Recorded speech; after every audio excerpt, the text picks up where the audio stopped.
Welcome to today's Explainer. We're diving straight into a truly chilling narrative today. A story about a picturesque mountain getaway that devolves into absolute, utter horror. We're going to unpack exactly how a literal dream can psychologically and physically unravel into a nightmare. So, picture this for a second. You and your partner have just launched this super successful online business, right? The freedom is great, you can work from anywhere. So, you decide to ditch the city and move to the remote, lush mountains of Himachal. You buy this gorgeous, isolated property surrounded by massive trees and blooming flowers. I mean, it sounds absolutely idyllic. But what would you actually do if you found yourselves completely trapped in a terrifying situation miles and miles away from civilization? Well, expectation versus reality hits our couple pretty much instantly. On the outside, Amita is thrilled. The house is a beautiful, bright yellow, just soaking in the sunlight. It's the ultimate picture of serenity. But the reality? The exact second she opens that front door, a putrid stench of rot just hits her like a brick wall. Even in broad daylight, the interior is suffocatingly dark, covered in years of thick dust and carrying this heavy, sickening scent of deep decay. It's our very first major clue that something is fundamentally wrong with this place. And the red flags? They don't stop there. On their very first night, the house basically attacks their senses. Amita goes to cook dinner, and she starts cutting into what look like perfectly fresh vegetables. But inside, they are completely rotten to the core. And it gets worse. These grotesque black bugs literally start crawling out of the food. That inescapable stench of death fills the kitchen all over again. It's such a visceral, disgusting moment that they just abandon the meal entirely, eat some plain bread and butter, and go to bed exhausted. Okay, let's track how fast this spirals out of control. Imagine waking up at 4:30 in the morning in a strange, isolated house and your partner is just gone, missing from the bed. Amita frantically searches for Elish and finally finds him outside in the pitch-black garden. But he isn't just standing there. He is actively digging a deep grave with a shovel, and he's got this eerie, wildly unsettling smile plastered on his face. When she screams out to him, he suddenly just snaps out of it. He acts like he was sleepwalking and has absolutely zero memory of how he even got out there. The next day passes pretty normally, which honestly just tricks them into a false sense of security. But then comes night two. A mysterious, incredibly loud dragging sound from the ground floor jolts Amita awake. It sounds exactly like a heavy wooden chair being violently scraped across the floorboards. Terrified, but obviously needing to know what's going on, she creeps downstairs. The noise lures her straight to a hidden door, tucked away right underneath the staircase. She pushes open the door and steps into this pitch-black, hidden basement room. It's only lit by the super faint glow of a red lantern. There are rotting herbs scattered all over the dusty floor, and right in the dead center of the room sits her husband, Eilish. He's just sitting there, perfectly still in a rocking chair, staring completely blankly at this mysterious black bottle. Amita calls out his name, her voice trembling. Instantly, the rocking chair stops. Eilish slowly stands up, and when he turns to her, his pupils are completely gone. He's just staring at her with pure, unadulterated anger. But the true horror is what's right behind him.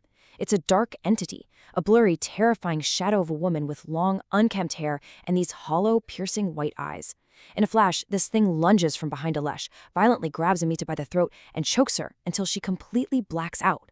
As Amita loses consciousness from the brutal attack, the situation shifts from a physical haunting right into pure psychological terror. She slips into this incredibly vivid, horrifying nightmare.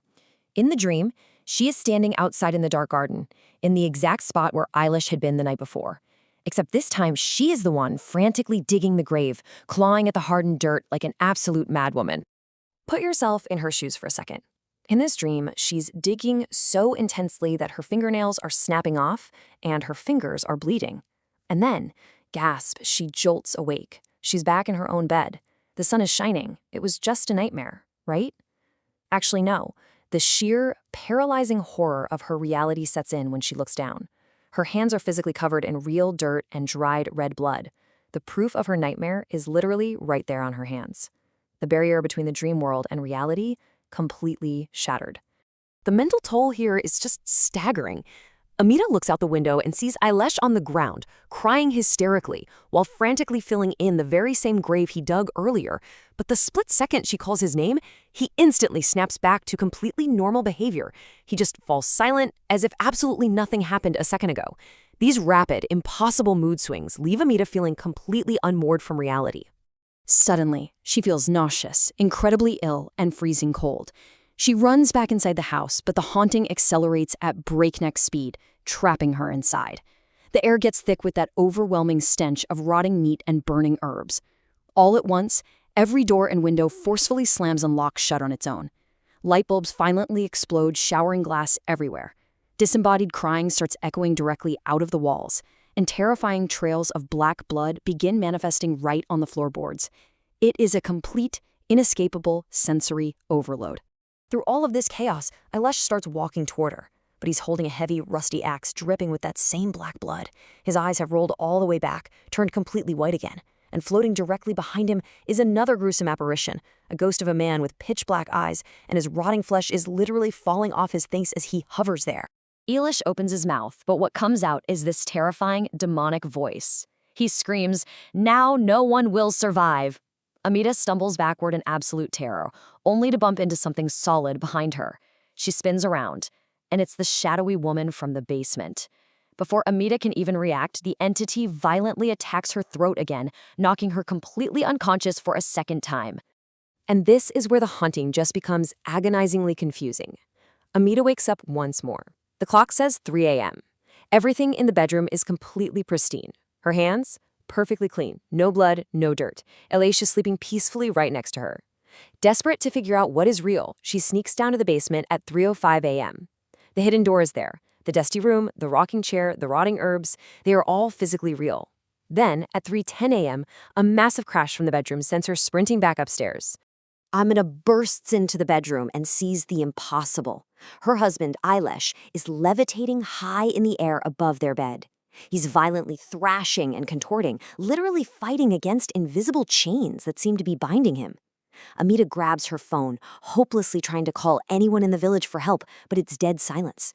She's entirely alone, forced to watch her husband being tortured by this unseen demonic force.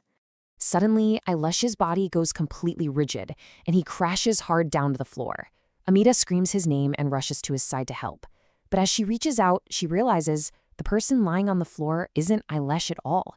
It's the terrifying, hollow-eyed woman. The entity grabs Amita, choking her so fiercely and with such brutal strength that her breathing completely stops. So let's break down the immediate medical aftermath here. The next morning, Ailesh wakes up totally unharmed, but Amita is entirely unresponsive. First, she remains in this deep, unnatural sleep for hours. Then, out of nowhere, she starts suffering from severe epileptic seizures. Ailesh rushes her to a clinic where doctors find a dangerously high and erratic heartbeat, though terrifyingly, all her lab reports come back perfectly normal. Finally, unable to wake her, she's transferred to a major hospital, having fully slipped into a coma. While Amita is in the hospital literally fighting for her life, it's time to finally uncover the dark truth behind these horrific events. A completely devastated Ailesh returns to the mountain village just to gather their things from the empty house. But when he arrives, he finds this mysterious old man sitting calmly right outside the property, as if he's been waiting for him. The old man drops a bombshell about the home's dark lore. The dream house is cursed. It is the domain of a Pisakani. This is a highly dangerous, dark entity that actively feeds on the dreams and lives of its victims. It traps them within their own nightmarish mindscapes, ultimately stealing their life force and burying the physical bodies deep within the grounds of her cursed home. The old man looks at Ailesh and warns him he must abandon the house immediately. Ailesh listens, totally stunned. But as the old man finishes his warning, he just stands up and starts walking toward the dense forest. Ailesh calls out to thank him, but the old man simply vanishes into thin air. Yeah, the massive twist here? The old man himself was a ghost. Most likely a wandering soul of a past victim whose own dreams in life were stolen by that very same entity. Heeding the ghost's warning, Ailesh immediately gets out of there and vacates the property for good. He arranges for a protective puja, a spiritual prayer, to aid Amita's recovery. And miraculously, days later, Amita finally opens her eyes in the hospital. She wakes up sobbing, with all her memories completely intact of being trapped, isolated and tortured within that horrific dream house. They narrowly escaped with their lives, deeply grateful to the wandering spirit who saved them. To wrap up today's explainer, I really want to leave you with a chilling thought. We all love the idea of escaping to a perfect, secluded haven away from the city, right? But as we've seen today, isolation can so easily turn from a dream into a deadly trap. So I gotta ask you, if you ever found yourself locked inside a dream house like this, surrounded by an entity manipulating your very reality, what would you do?